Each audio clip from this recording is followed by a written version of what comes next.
عرض الرو بدخول الجوت جون سينا اللي دخل وسط تشجيع رهيب يا جدعان، لان كل واحد في المدرجات دي مدين للراجل ده بكتير قوي. دخل الجوت الحلبة وفضل ساكت يسمع صوت الجماهير شوية، وبعدها مسك المايك بدأ يتكلم على انه سعيد بتشجيع الناس دي ليه، وان النهارده هي نهاية عصر ونهاية حقبة في تاريخ الدبليو دبليو اي. ما هو يا سيدي مش محتاج تقول كل الكلام ده، يعني احنا عارفين من غير ما تقول. انت السبب اصلا في ان الرياضة دي تشهر الشهرة دي. قول اللي يتكلم شوية لحد ما قطعوا دم اللي دخل وبسخافته المعتادة فضل يستفز في سينا عشان يمسكوا في بعض، لكن الجادجمنت داي يطلعوا يتكتروا على سينا عشان فجأة يظهر لهم المحارب الايرلندي شيمس اللي يطلع ويساعد سينا، لكن برضه الكاتر تكسب عشان فجأة يظهر ري ميستيريو ويساعدهم انهم يطلعوا المهزئين اللي اسمهم الجادجمنت داي بره الحلبة، لكن سينا يتحداهم في نزال تاج ثلاثي دلوقتي. وفعلا يبدأ النزال وبعد أداء حلو من الفريق، إنه ده منطقي الصراحة، لأن 5 مؤديين كويسين، 5 مؤديين مصارعين بعيدا يعني عن دمدم، يعني ده لا يحسب أصلا، ما ملوش إيه دعوة. وطبعا شفنا تكريم كبير قوي لجون سينا إذا كان من ري ميستيريو أو شيمس يعني، وفي الآخر طبعا اللي 3 كسبوا، ده منطقي يعني، ويطلعوا من الحلبة مع بعض. في لحظة أنا لما شفتها كنت بدمع حقيقة، أنا كنت بنام يعني، كان في دمعة كده في عيني، لان يا جماعه طفولتي مع الناس دي، فاهم؟ انا طفولتي، انا عايش طفوله مع الناس ديت، فان هم خلاص بيعتزلوا واحد ورا التاني، الطفوله بتنتهي وكل حاجه خلاص، فخلاص بقى هي انت في الايرا بجد يعني. وطبعا من اللي حصل ده نفهم ان جون سينا للاسف هيخسر لقب القارات في سرفايفر سيريس للعاق ديرتي دومينيك، يعني هيخسر له اللقب بتاع تدخل ايا يكن بقى من مين، وغالبا هيبقى من ليف مورجان، لان كان في اخبار انها راجعه النهارده وما رجعتش، فهترجع في السيريس تكسب دمدم. بس ده كان كلامي على الفقره دي، ويلا بينا نشوف. بعدها بندخل على مباراه سولو سيكوا وخصم مجهول محدش يعرفه. عشان فجأة القاعة بتسكت مستنية مين الخصم المجهول عشان تشتغل الموسيقى دي. نيك نيمس كان هو الخصم المجهول، وكانت متوقعة يعني الصراحة، أنا كنت متوقعها أصلا.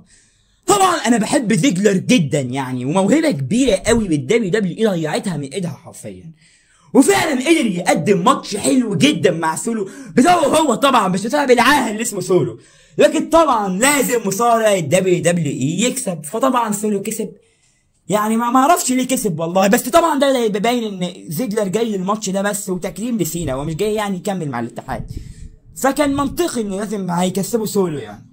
بس ده كان كلامي عن الماتش ده، وكان ماتش حلو حقيقي يعني. ويلا بقى بينا نشوف الماتش اللي حلو بجد. بعدها رحنا لنزال بين جوفان ايفنز والرينج جنرال جونسر اللي دخل بالسيم القديم بتاعه من ايام الانكس تي يو كي. انا بحب السيم ده جدا، انا بحب السيم ده قوي، وبيزود هيبه لجونسر اكتر ما هو عنده هيبه اصلا. وبدأ الماتش، وطبعا كما كان متوقع الاتنين دول قدموا عظمه. منطقي الماتش حلو حلاوه بجد يا جماعه، يعني طبيعي الصراحه. مؤدي زي جونسر مؤدي قوي جدا مع واحد زي جوفان ايفنز اللي انا اصلا بحبه ومتابعه من ايام الانكس تي، فكان منطقي يقدموا عظمه. وانتهى الماتش باستسلام جوفان ايفنز بعد ما جونسر عمل له السليبر هولد. وبعد الماتش جونسر عمل يو كان سي مي، يعني بيدي اشاره لسينا ان انا كده اللي هلاعبك في ماتشك الاعتزالي، ويا رب ما يحصلش، ويا رب يبقى درو ماكنتاير، بس صعبه لان جونسر غالبا هو اللي هيبقى فعلا ضد سينا في ماتش الاعتزالي. وبس كده يلا بينا على المين ايفنت. وبعد ما الفيجن دخلوا بدأ بول هيمن يقدم المحارب المظلوم درو ماكنتاير، وبعد ما دخل درو قبل ما يقول اي كلمة يقطعوا الافضل في العالم سي ام بانك اللي دخل من غير بطولته المرة دي كمان، وفضل واقف بره عشان تدق موسيقى الكرنج جي اوسو ومعاه جيمي يعني، ويوقفوا برضه بره، يلا في داهية مش مهم يعني، عشان يدخل لهم الامريكان نايت مير كودي رودز، ويطلعوا هم الاربعه يهاجموا الفيجن ويمسكوا في بعض، وبانك يضرب لوجان بول ويبقى خلاص هيقف لوحده على الرينج. لكن فجأة بتدق موسيقى البيست بروك ليزنر اللي بيدخل وعينك ما تشوف الا النور.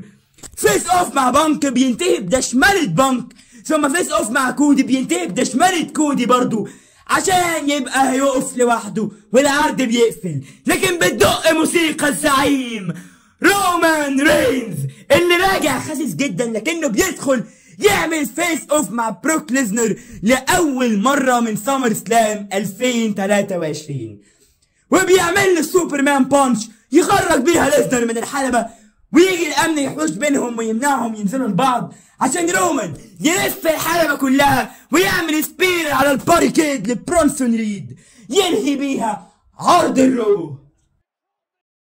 نتكلم كلمتين بقى على عرض الرو، يعني ده بجد بقى تقييم العرض الرو. هو عرض حلو جدا فيه عودات كتير جدا وكانت محتاجة قصص، وطبعا هو عرض تاريخي يا جماعه لان ده اخر عرض لسينا، ويعني انت لازم تكون مقدر الحدث ده، اخر عرض لجون سينا في الرو، يعني ده حاجه كبيره قوي برضو.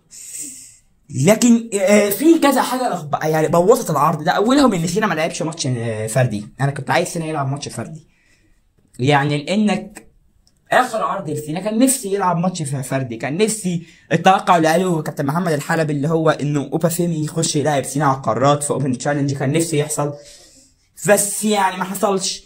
حته ان انت حرقت كمان ان كده شيمس استحاله يكسب بطوله اللي هي اللاست تايم ناو بتاعت سينا. فيعني في حاجات كده حصلت نزلت تقييم العرض دوت. تقييم العرض دوت هو 7/10، يعني انا حاسسها دي فير قوي ليه. وطبعا في العرض تم الاعلان ان في السيريز زي ما قلنا سينا للاسف هيلاعب دمدم على البطوله، وطبعا اتحددت فرق الوور جيمز. كنا قايلينهم في فيديو هينزل يوم الخميس، انا كده متوقعهم وهي اصلا كانت متوقعه. بروك وبرونسون وبرون بريكر ولوجان بول ودرو ماكنتاير ضد رومان رين، سي ام بانك، كودي رودز والاوسوس في الوور جيمز. بس كده متنساش تشترك في القناه وتعمل لايك وسبسكرايب، هي نفس المعنى بس ما علينا، اعمل لايك وسبسكرايب واعمل اشتراك كمان لو تحب، شير الفيديو في كل حته. وبس كده، ده كان نهايه الكلام. سلام.